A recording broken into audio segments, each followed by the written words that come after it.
sampling is a great way to inspire creativity, but sometimes you have some material in front of you that makes you feel a little bit lost and like you're not sure what you're supposed to be doing with it exactly. Now, in my sampling journey, I've come across a few pointers that kind of help get the ball rolling and nudge you in the right direction. So let's take a look. Sometimes when we're out and about, you know, at the grocery store or whatever, and you just hear like a little snippet of a song, you're like, if I just sped that up and threw some drums on there, a little bass, we'd be in business. But other times when you've got the sample like sitting right in front of you, it can feel a lot more like a puzzle that you have to spend a lot of time unlocking. So my first tip for you guys is more of a methodical approach, where you go through and force yourself to listen through to the entire song, and then you mark down timestamps of things that catch your ear. Well, what catches your ear? I mean, only you'll know that, but you know, what makes you feel something? What is particularly interesting or emotional or peculiar even? And honestly, my favorite and the easiest way that you can do this is just with any DAW really. So just have the waveform of the song that you want to sample ready to go, and then as you listen through, just kind of start adding cuts every time you hear something cool, and then you can come back to it once the song is finished. Let me just give you an example of what I might cut up just from this song.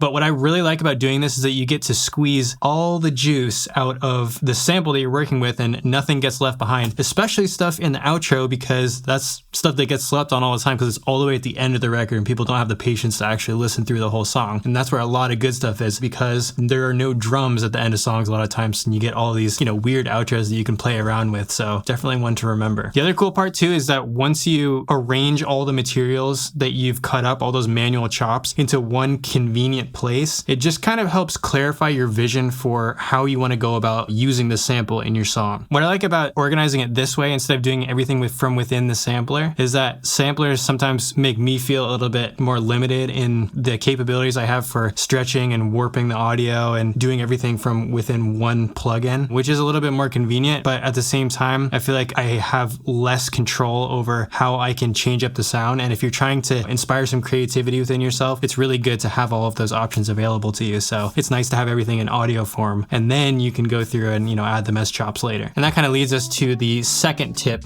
that I have for you guys, which is I want to call perspective, because, you know, we get really accustomed to the way that we are used to hearing the song, right? Like in its original form, and that can kind of stifle your creativity too. So you really have to work hard to break out of the monotony of how your ears are used to listening to something. And a great way to do that is to change all kinds of aspects about the audio. So I'm talking, you know, reverse it, change the pitch, change the speed and the pitch at the same time, add all kinds of effects if you want to do that, but anything you can do to break out of, you know, the way that your ears are used to hearing it is going to give you some cool ideas. But on more of just like a practical level, I like to do all of those changes once I've actually chopped up all the audio of the original, just to get all of the ideas out. And then you can just duplicate the track either with the chops that you've got, or you can duplicate the original with the sample that you're working on and just start making changes like that. And honestly, the results you get are incredible, especially when you start kind of mixing and matching them with the original chops that you had. It will really spark some different ideas in your brain, and that's exactly what we want to do. Technology is amazing, as we know, and one thing you can try if the above two things aren't quite getting you where you want to go is to let software and the ingenuity of plugins these days help you out to be creative. What I mean by that is, why don't we just drag the audio of whatever it is that we're sampling into a sampler, you know, either in your DAW or in something more specialized like Serato, and let it work hard, let the algorithm and the software work hard to find cool chops for you so that you don't have to do all that work. You can spend time just being creative and manipulating the things that it does give you. So if we take our sample here, open up Serato and drag it in there, just click this find samples and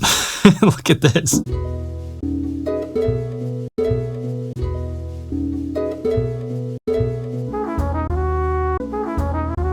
Why do I feel like Serato is better at finding these chops than I am?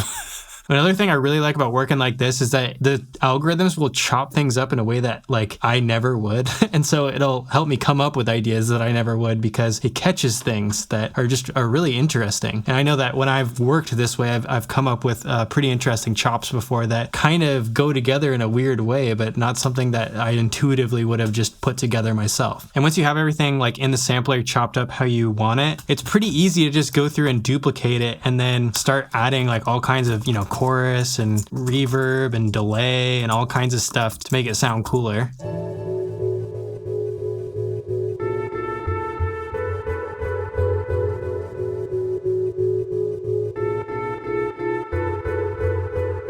You can have fun with it and just build the whole beat around stuff like that, or add on to what you've already chopped up with those cool kind of texture-y sounds, but it's all built from the sampler. But if you do work like this, what I would recommend you do is honestly just arm the MIDI track and let yourself record and have fun and play a bunch of stuff out on the keyboard. So just keep it rolling like this. And it's cool because it doesn't take up any space. It's not audio, it's just MIDI information. And then everything that you do in the exact way that you play it will be recorded. And if you catch yourself doing something really cool, you can just go back and look at the MIDI clip and figure out exactly what it was and how you played it, the timing and everything, and it's there forever. So even if you're not like a hip hop producer per se, sampling is still such a great way to like stay creative because everything has the potential to be continually reinvented and chopped up and manipulated in different ways. And it's especially a great thing to do if you like need just a complete change of workflow for a little bit so you don't feel stale or stagnant. But if you guys have any sampling tips of your own that you could pass on to your fellow producers, please do share with us below. We would love to hear it. And as always, happy sampling, and we'll see you in the next video. Peace.